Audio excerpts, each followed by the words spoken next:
आइए स्टार्ट करते हैं फिजिक्स के पहले यूनिट से जिसका नाम है लाइट, रिफ्लेक्शन एंड रिफ्रैक्शन।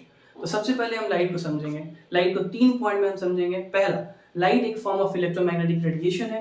दूसरा, लाइट की मदद से हम आसपास की चीज़ों को देख पाते हैं। और तीसरा, लाइट स्ट्रेट लाइन में प्रोपेगेट करता है जिसको रेक्टिलिनियर प्रोपेगेशन भी बोलते हैं।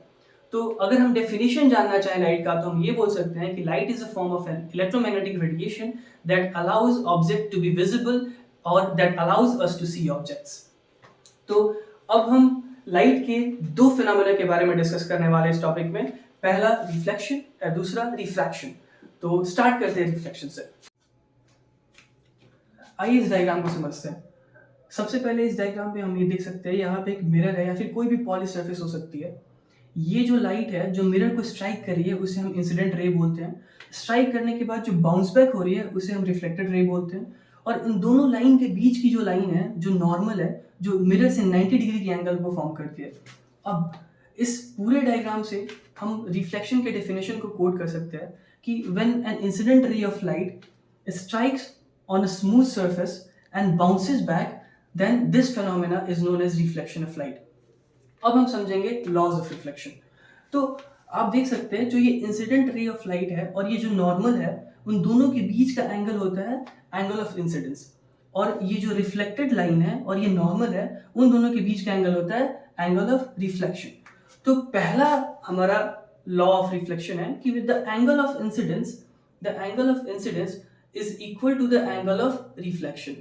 यानी जिस एंगल से ये रिफ्लेक्ट होगा जिस एंगल से ये इंसिडेंट होगा उसी एंगल से ये रिफ्लेक्ट होगा। और हमारा दूसरा लॉ है कि ये जो इंसिडेंट रे है और ये जो रिफ्लेक्टेड रे है और ये नॉर्मल है वो तीनों एक ही प्लेन में लाई करते हैं। आप एग्जाम्पल के तौर पे समझ सकते हैं, कैरम बोर्ड लेते हो आप, और कैरम बोर्ड में सपोज आपके पास स्ट्राइकर है और आपको रिबाउंड करके एक क्वीन को अंदर डालना है। तो आप अगर रिबाउंड करोगे तो परफेक्ट एंगल से अप्रोच करोगे ताकि उसी एंगल पे वापस क्वीन जाए। तो ये सारा एक ये हो गया रिफ्लेक्टेड, ये हो गया इंसिडेंट रे, ये जो वापस क्वीन को हिट करेगा वो रिफ्लेक्टेड रे, और बीच का जो लाइन है वो नॉर्मल। तो ये बताओ ये तीनों लाइन कहाँ लाई करता है? कैरम बोर्ड के ऊपर लाई करता है। तो ये मतलब ये तीनों प्लेन पे लाई करता है, सेम प्लेन पे लाई करता है। ओके, तो अब हम सीखेंगे स्फेरिकल मिरर के बारे में। उसके पहले आपको मिरर की बेसिक अंडरस्टैंडिंग देता हूं मैं कि अगर किसी भी ट्रांसपेरेंट ऑब्जेक्ट के एक साइड को अगर आप पॉलिश कर दो तो सेकंड साइड आपको मिरर की तरह एक्ट करेगा। तो स्फेरिकल मिरर भी सिंपल मिरर ही है, डिफरेंस ये है कि ये कर्व्ड है। स्फेरिकल मिरर के 2 पार्ट होते हैं, 2 तरह के स्फेरिकल मिरर होते हैं। पहला कनकेव मिरर, दूसरा कन्वेक्स मिरर। आपको फॉर्मेशन बताता हूँ, एक बेसिक अंडरस्टैंडिंग के लिए आपको एक्सप्लेनेशन बताता हूँ कैसे होता है कन्वेक्स मिरर। सपोज आपके घर पे बैंगल होगा, सबके घर पे चूड़ियाँ तो घर पे होते ही हैं। अगर सपोज आप चूड़ी को 2 भाग में तोड़ देते हो, ऐसे मैंने तोड़ दिया। अब इस पार्ट को, सपोज ये मेरी चूड़ी का आधा पार्ट है, अब मैंने इस साइड से पॉलिश कर दिया तो अब ये वाला साइड मिरर की तरह एक्ट करेगा। ठीक है, तो ये क्या हो गया? एक कन्वेक्स मिरर हो गया। और इसी पार्ट को अगर मैंने बाहर से पॉलिश कर दिया तो ये इसके अंदर वाला पार्ट एक मिरर की तरह एक्ट करेगा, तो वो हो गया कनकेव मिरर। ओके, अब हम देखेंगे image formation by spherical mirrors, जिसमें आता है कन्वेक्स मिरर और कनकेव मिरर, जिसको ऑलरेडी मैंने बता रखा है कि when the reflecting surface is curved inward then it's a concave mirror, and when the reflecting surface is curved outwards then it's a convex mirror. तो इमेज फॉर्मेशन जानने से पहले हम कुछ बेसिक्स समझ लेते हैं, इसके बारे में कुछ टर्म्स के बारे में समझ लेते हैं, जैसे कि pole, centre of curvature, principal axis and so on.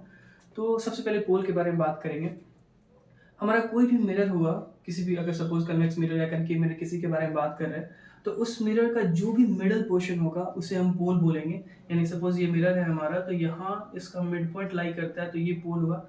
Similarly convex mirror के लिए भी जो मिड पॉइंट होगा वो पोल होगा।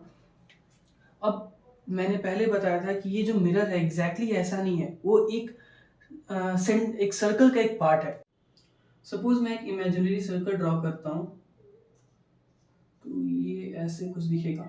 तो आप देख सकते हो इस सर्कल का सेंटर जो होगा वो इस मिरर का सेंटर ऑफ कर्वेचर होगा, और ये जो रेडियस है वो रेडियस, यानी ये रेडियस इधर भी हो सकता है, सेंटर और पोल, या फिर इसको अगर मानेंगे तो ये जो रेडियस है, तो वो जो डिस्टेंस है सेंटर ऑफ कर्वेचर और पोल के बीच का जो डिस्टेंस होगा वो रेडियस ऑफ कर्वेचर बोलेंगे। सिमिलरली कन्वेक्स मिरर के लिए भी सेम अप्लाई होगा कि अगर मैं इसको एक्सटेंड करता हूँ इमेज के फॉर्म में, 1 सेकेंड, इसको अगर इसको सर्कल के फॉर्म में अगर एक्सटेंड करता हूँ तो इसका सेंटर ऑफ कर्वेचर कुछ यहाँ लाई करेगा, और ये सेंटर ऑफ कर्वेचर और पोल के बीच का जो डिस्टेंस होगा वो रेडियस ऑफ कर्वेचर होगा।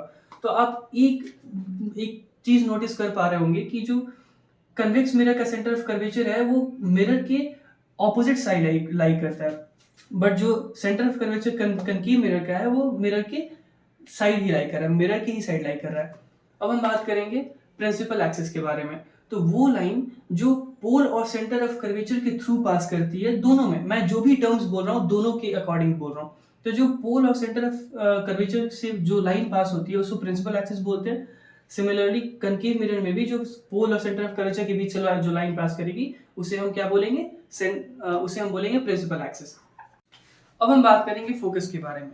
तो जब दो पैरेलल इंसिडेंट लाइट्स जब मिरर पे पड़ती हैं तो स्ट्राइक बैक करके वो पर्टिकुलर पॉइंट पे as a reflected ray meet करती हैं, उस पर्टिकुलर पॉइंट को बोलते हैं फोकस।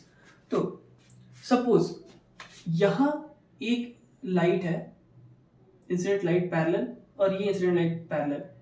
सेम मैं कनकेव के लिए बनाता हूँ, पैरेलल लाइट्स। ये कन्वेक्स मिरर है, ये कनकेव मिरर है।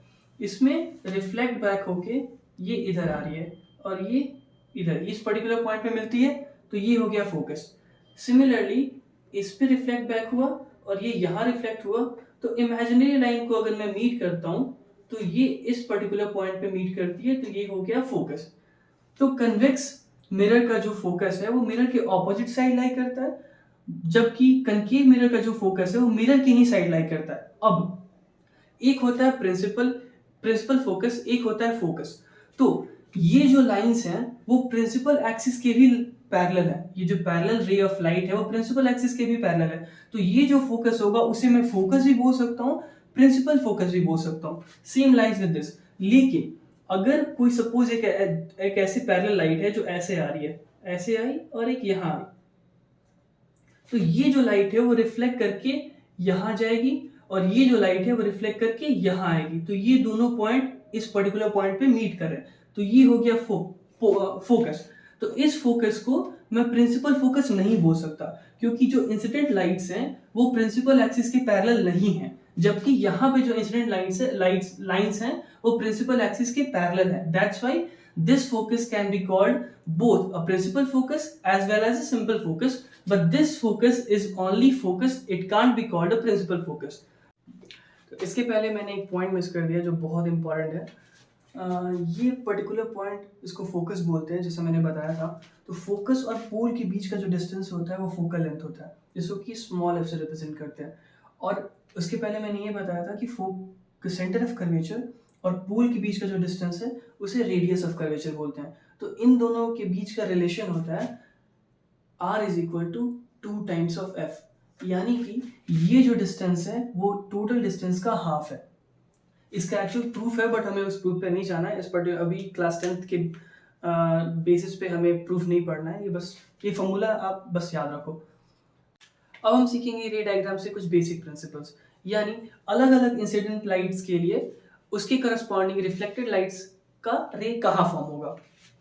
अब ये जानने के लिए हमें दो चीज़ की ज़रूरत है। पहली, हमें वो फॉर्मूला रिकॉल करने की ज़रूरत है जो मैंने आपको पहले बता रखा है, angle of incidence is equal to angle of reflection. और दूसरा, ये आपको ध्यान रखना है कि कभी भी किसी भी मिरर से किसी भी पॉइंट से अगर आप नॉर्मल ड्रॉ करते हो तो वो हमेशा सेंटर ऑफ कर्वेचर से होके हुए गुजरता है। अगर आप इस पॉइंट से करोगे तो भी सेंटर ऑफ कर्वेचर, ये जो पोल से मीट कर रहा है ये भी सेंटर ऑफ कर्वेचर से होके गुजरेगा। आप किसी भी पोर्शन से आप अगर नॉर्मल ड्रॉ करते हो मिरर से तो वो सेंटर ऑफ कर्वेचर से होके गुजरता है। अब इस सिचुएशन की बात करते हैं। यहाँ पे कनकेव मिरर पे एक लाइट जा रही है जो कि नॉर्मल से आई एंगल बना रही है। एंगल ऑफ इंसिडेंस कितना है, आई, तो उतना ही होगा एंगल ऑफ रिफ्लेक्शन। तो ये अगर मैं ड्रॉ करता हूँ तो ये जाएगा फोकस से, तो ये एंगल ऑफ इंसिडेंस और एंगल ऑफ रिफ्लेक्शन सेम होगा, तो ये फोकस पे मीट करेगा। यानी कि कोई भी पैरेलल लाइन जब भी आएगी, उसके पहले भी मैं बता रखा हूँ कि कोई भी पैरेलल लाइन अगर मिरर पे आएगी तो उसका रिफ्लेक्टेड लाइन हमेशा फोकस से होके जाएगा। Same lies for the convex mirror. अगर कोई भी इंसिडेंट लाइट अगर पैरेलल होती है प्रिंसिपल एक्सिस के तो वो रिफ्लेक्ट बैक होके फोकस को जाएगा। अब ये लाइट ऐसे जाती है, तो इसको मैं इमेजिनरी एक्सटेंड करूंगा तो ये फोकस से होके गुजरेगी। तो इस केस में भी जो भी लाइन पैरेलल होती है प्रिंसिपल एक्सिस के, तो वो फोकस से होके गुजरेगी, राइट। अब हम बात करेंगे सेकेंड पार्ट को लेके। इसके पहले मैंने क्या बताया, कोई भी इंसिडेंट लाइन अगर प्रिंसिपल एक्सिस के पैरेलल है तो वो फोकस से होके गुजरेगी। इसका वाइस वर्सा भी ट्रू है, दैट कोई भी इंसिडेंट लाइन अगर फोकस से गुजरती है तो वो प्रिंसिपल एक्सिस के पैरेलल से होके गुजरेगी। तो अगर ये जो लाइन है मेरा इंसिडेंट लाइन है जो फोकस से होके गुजर रहा है, तो अगर मैं देख रहा हूँ ये नॉर्मल से आई एंगल बनाया है, तो ये रिफ्लेक्ट होने के बाद भी आई एंगल फॉर्म करेगा, यानी कि angle of incidence is equal to angle of reflection, जिसे कि स्नेल्स लॉ भी बोलते हैं। तो आप ये देख सकते हो कि ये जो रिफ्लेक्टेड लाइन है वो प्रिंसिपल एक्सिस के पैरेलल है। Same lies for convex mirror, जहां पे एंगल ऑफ इंसिडेंस को अगर मैं मैच करूंगा तो ये कुछ ऐसे फॉर्म होगा, ये जो angle of incidence equals to angle of reflection, तो ये रिफ्लेक्टेड लाइन कुछ ऐसे फॉर्म होगी, तो वो भी प्रिंसिपल एक्सिस के पैरेलल होगी, राइट।